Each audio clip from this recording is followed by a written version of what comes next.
Retired Active Sergeant Major Danny Elzie reflects on his 26-year military career, which spanned Korea, Vietnam, and Desert Storm. Elzie joined the military at 19 and shares his experiences and his bonds that he formed during his time in service.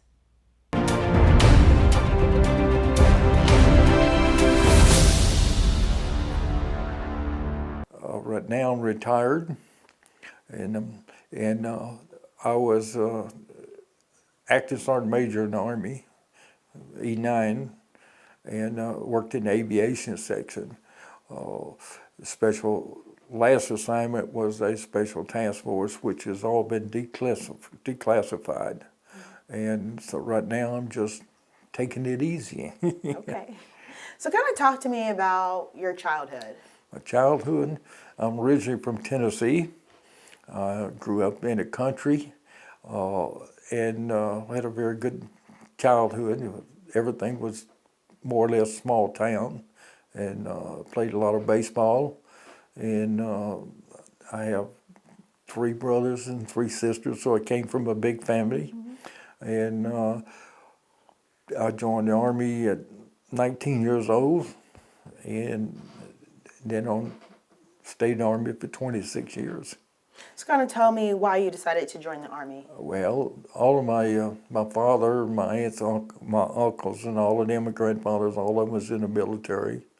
And they didn't retire. I'm the only one that retired. And I just felt it was my duty to do that. And of course, Vietnam was going on, so it was either going to be drafted or either volunteer, so I volunteered. And tell me exactly what you did while you were in the military. And I started out in the infantry for about 4 years, and I was a point man in Vietnam, a walk point in front of the platoon or squad or something and look for the enemy and stuff like that. Stayed in Vietnam for the first year. Came back to Vietnam. Of course, I was airborne, so I went to Fort Bragg to 82nd. And I ended up getting into the aviation, re-enlisted for aviation as a mechanic. Once I did that, I went back to Vietnam as with the 101st, same units I was with before, as a crew chief and a door gunner. What a crew chief did is take care of all the maintenance on the aircraft. And he also sits in the weld with a machine gun. So you're a crew chief / mechanic on the aircraft. And I did that for 2 more years, which I made rank, made sergeant, made staff sergeant onto it, and came back to the States, back to Fort Bragg. And I was in charge of maintenance, supervisor, stuff like that. I went various places all over the United States, for training, and then I stayed at Fort Bragg until I went to Germany. I stayed in Germany for almost 5 years. And from there, in Germany, I was in charge of the maintenance on aircraft, small unit, and we did all the maintenance and stuff like that. And then after I left Germany, I came back to Fort Bragg, the Fayetteville, Fort Bragg area. In there, I was a first sergeant in charge of aviation company, and then I left there and went to Korea. In Korea, I was in charge of a big maintenance company, and I was a first sergeant there. Left Korea, came back to Fort Bragg, and I ended up being into a unit, ended up being a special operations unit in Persian Gulf prior to Desert Storm. And then once that was over with, I went to Desert Storm, and then retired after 26 years in the Army.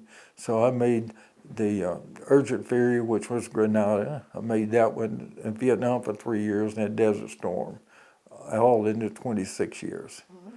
Kind of talk to me about how important it was your job being a crew chief to keep up the maintenance on the helicopters during the war. Okay.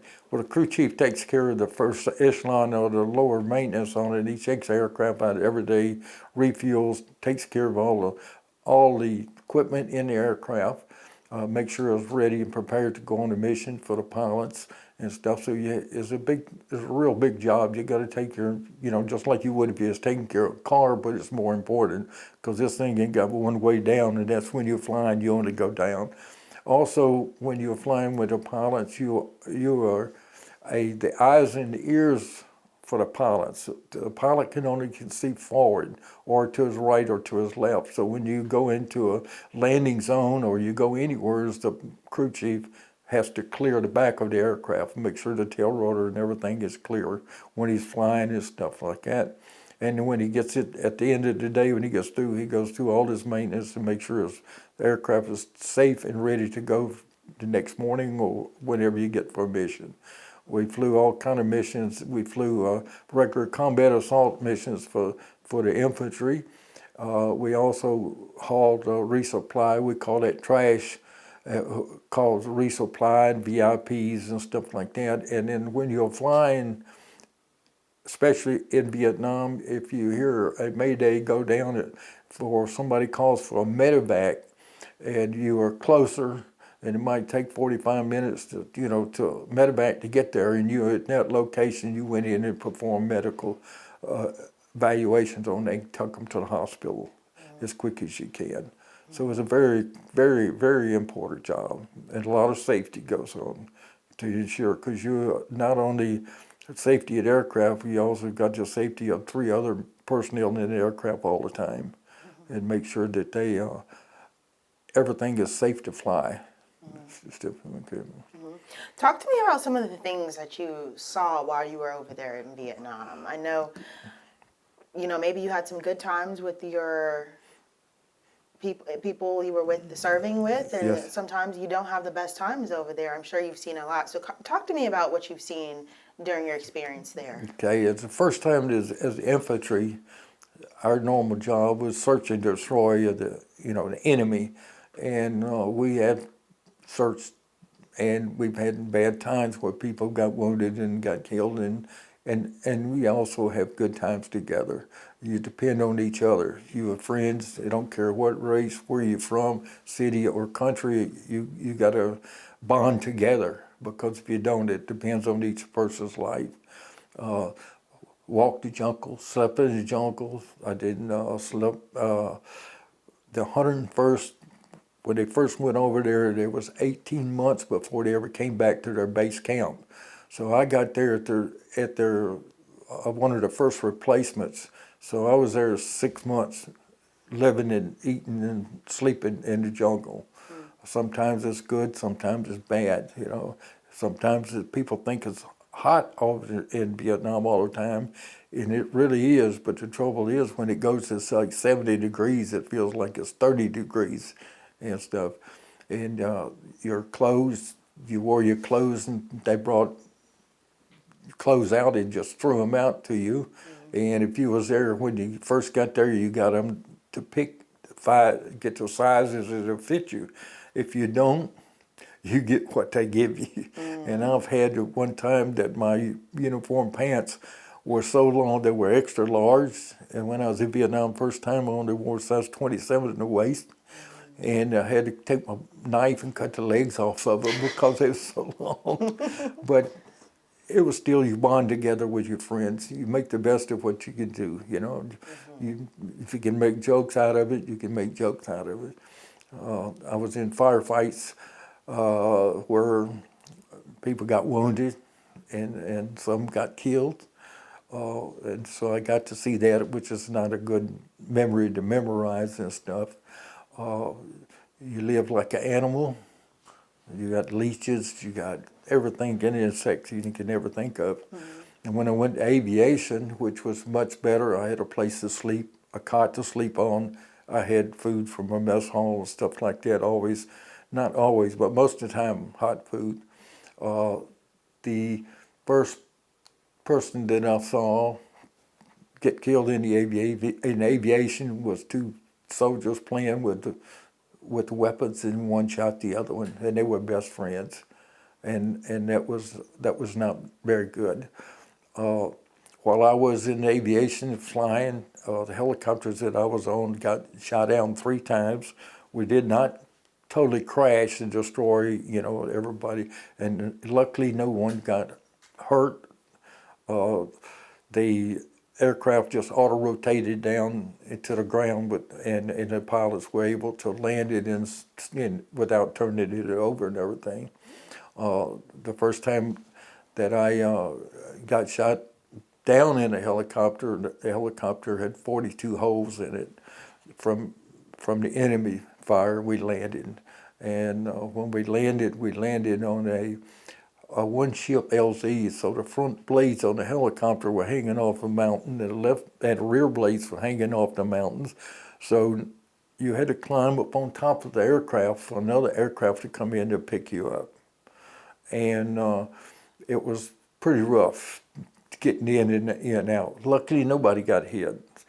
And the second time we got shot down was only one round went through the aircraft and hit a fuel cell. And the pilots said we were losing fuel. And I couldn't figure out why my feet and legs were getting wet. But a round came up through it and went through the fuel cell, and the fuel cell fuel was squirting up like a little water fountain. And then, of course, the third time they got shot down was in Lamson 719. How many times did you get shot down? 3 times. 3 times, okay. Well, the third time was we flew back, but it had holes in it, and once we shut down, we couldn't fly it no more. It had holes in the blades, and you couldn't fly with that. But that was during Lamson 719, which was a biggest helicopter lift and helicopter operation that's, I'll still say, in the history of Army aviation. It was real bad. So what's going through your mind all 3 of these times? Well, you're so busy, you know, watching and taking and clearing and looking and everything. Just a lot of times you don't think about what's going on until after it's over with. And when it's over with, then you get scared. That's when you get your nerves calm down. Your adrenaline is pumping so fast that you really don't think about nothing except to do what you're supposed to do. And after it's over with, then you sit down and you start to cool off. That's when you really get scared and stuff. But it's very dependable. They depend. Everybody in the helicopter depends on each other. And then when you pick up soldiers or wounded guys, they depend on you to get them back to safety. So it's the adrenaline gets to pumping, and you don't think about nothing about getting hurt or anything like that. So, yeah. How long have you been out of the military, retired? I retired in '92. Right. I stayed in 26 years. How do you feel looking back on your military career? I liked it. I use it every time somebody meets me or greets me and tells me thank you for my military service. I tell them if I wasn't so damn old, I'd do it again. So that's the way I feel about it. I had a good career. I enjoyed the people, working with the people, with all the soldiers and everything. You meet from all over the United States, all over the country, wherever they came from. And then when you go to the different countries, you get to learn their customs and stuff like that. But I really enjoyed it. And I would have stayed to 30, but I didn't want to have to move again and move my family again. So I went ahead and retired 26 years. And I always retired 26 years because that's when you get your big pay raise for retirement. Okay. You had to make sure you get the pay raise, right? Yes. If you're going to serve, make sure you get all of the benefits. Yes, ma'am. So it says, how has your military service impacted your feelings about war and the military in general? Well, I think about different wars and stuff, I just take example of what's going on in Israel. I believe if the United States hadn't got involved with it, it would be over with by now. And as far as for going to war, it depends on, I really didn't have any big emotions about it. I wanted to go to Vietnam. I volunteered to go as soon as I got in to go to Vietnam and stuff like that. And I just like doing that. You're a soldier, that's what you train for, and that's what you're living for, is to be a soldier. And it's very interested. Is there anything in particular that you would want someone to know about the military or your experience? Well, my experience in the military, a lot of people don't agree with what I'm going to say, but a lot of people will agree with what I'll say. I think they should never stop the draft because, you know, in civilian life and military life, you're always going to have 10% of the people just not going to do a good job. And I had all of the people I had in the Army, and I worked with them. I enjoyed it, and we didn't have any problems, and we always had to work as a team, because a team makes everything. You know, just like your sports, you know, you can have one guy that's the best in the world, but the other guy's not. The same way in the military. I would think that the military did a lot of good for the draftees people. You always had 10% that wasn't going to cooperate with nothing, but everybody came in. A lot of the people came in and they learned a trade, and they got out and they used that trade and to make their life. And also that a lot of people stayed in the military that were drafted. They found out that they might like it. It was a good retirement and stuff like that. As far as for war, it just depends what, you know, if the politicians don't get involved in it, you get in and you get out. When they get involved with it, you stay there forever and ever and ever. And that's what's been going on. But if the United States says we got to go, you got to go. And that's what the soldier trains for. Yeah. So for you, what is it like? I know you've seen a lot of people, you know, pass away while you were over there in the war. What does it mean to you that you're still able to sit here and talk today?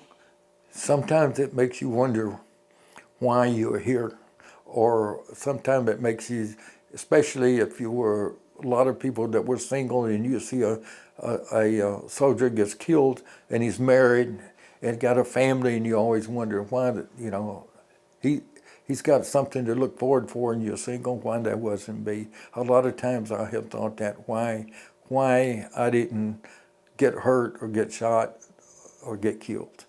And but there's nothing, you can't worry about it. You gotta let it go. You gotta let go of it. If you don't, it'll drive you crazy. Yeah. I was gonna say, did you ever come up with an answer as to why? Why I got killed? Not to get religion involved, but if somebody was, the good Lord's looking over me, I guess. You know, it's just like every day in day life. You train to deal with those circumstances, and you try to do it the best of your time. I was on barrel detail in Pennsylvania for a year, and every time I'd go on the barrel detail, I was actually in charge of the flag detachment, because we didn't have enough people to do the fire squad and everything else. And it's always hard to deal with that. I don't like going to funerals. I do go, but I don't like it. I don't care whether it's military or any of them. But I always wondered, and I still wonder to this day, why I didn't get hurt or killed. And I had friends grew up with, that went to high school with, that didn't make it home. And then you see people get killed every day in, you know, car wreck or something like that. It's just, you got to deal with it, that's it. Can't let it drive you crazy. So kind of talk to me about your relationship with Ed Hughes. And if you don't know Ed Hughes, he was a helicopter pilot in Vietnam, and he was your commander. Yes. I met Ed in '88. The Department of the Army put together a special unit that was helicopter unit, small helicopters with the armament. We went to the Persian Gulf. He was my commander, and I was his active sergeant major, or his senior enlisted advisor. And when we put this unit together, we had to do our job, you know. Sometimes he was there and sometimes was not. Sometimes he was doing my job, sometimes I was doing his job. We got along very, very good. And the main reason we got along so good is he let me do what I would train for over 20-something years to do. we had personnel all over the United States at the same time, and we were coming and going. We worked just about 24 hours a day, and we were on call 24 hours a day.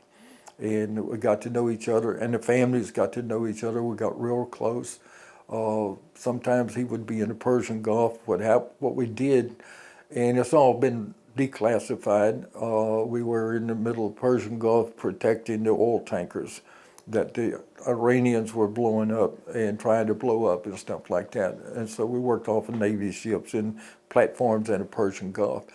And our everyday life from 88 to 90, I believe he left in 90 or 90, yeah, and 91 was a Desert Storm, and he had left the unit, and I stayed with the unit and went to the Gulf with the Desert Storm. Mm-hmm.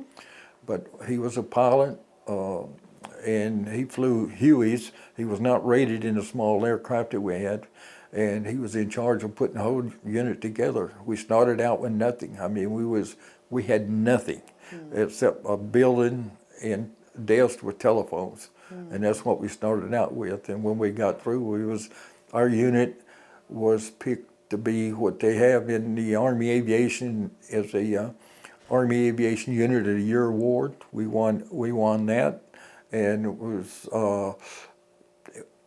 our names and stuff was in the magazines and stuff. And it's a big award throughout the whole Army career. It's actually the best Army Aviation Unit at that time every year. So we did that. We were real close-knit with our personnel. We were very close with our families because we were small and we did this stuff. We was on call 24 hours a day. If a family problem, a dependent had a problem, then we was in charge of it. I'll give you a good example. One of the pilots was married to a Korean lady, and she was sick, had a toothache, and nobody could speak Korean. And so we had to search through post and get an interpreter to come and help her. We had to take care of the families.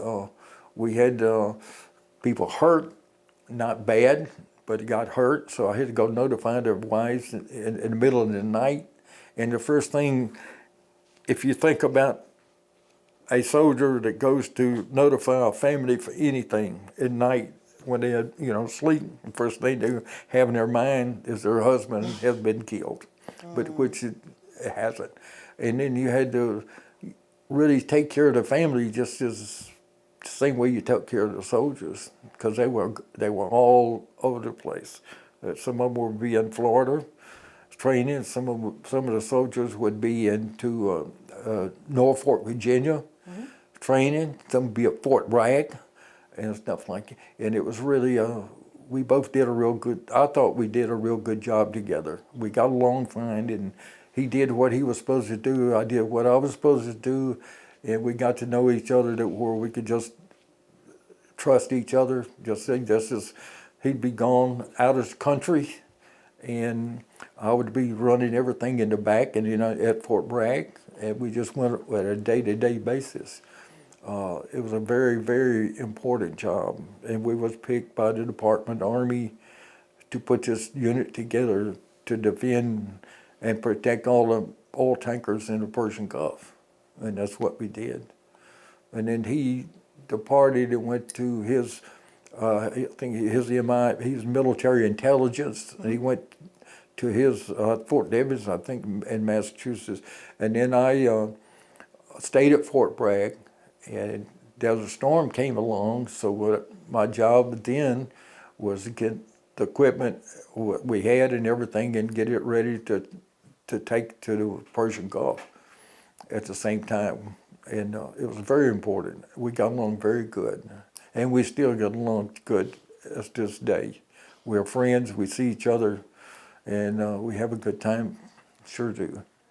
Thank you so much, Danny. That was perfect. Is there anything else you'd like to say? No, ma'am. The only thing I'd say, if I wasn't so damn old, I'd still be in the military. Thank you. I really liked it. Yeah, I did.